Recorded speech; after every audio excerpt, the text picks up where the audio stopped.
Hi, I'm Jenny. Welcome to All About Fun and Games. I'm glad you're here. Stay tuned for a look at the antique board game of Leapfrog by Mcloughlin Bros.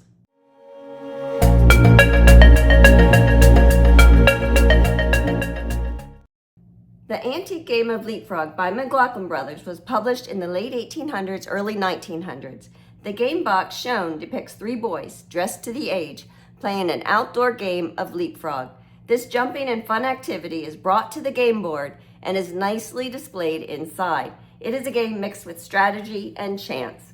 The brightly colored game board rests in the box bottom and depicts 5 jumpy and adorable frogs within its ringed pathway. Some of these frogs are shown in waistcoats, and one of them reminds me of Mr. Toad from The Wind in the Willows. Surrounding the game's round path, numbered 1 to 24, are images of ivy plants, lily pads, and cattails growing from a pond.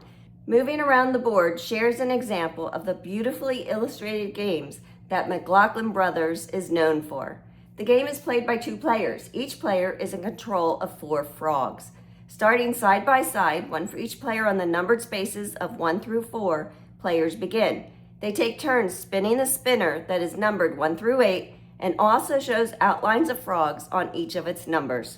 After spinning the arrow, the player can choose the number at either end of the arrow to move any one of his frogs on the board. This option allows the player to use a bit of strategy. He must choose which number and which frog is best to move. The object of the game is to be the first player to capture all 4 of his opponent's frogs. A capture is made by leaping over a frog with a crowned frog. An uncrowned frog cannot capture. To crown a frog, a player must complete an entire round on the game board with his piece. When a player reaches the space 24 marked on the ringed board, he receives another game piece to place on top of his frog. This frog is now considered crowned.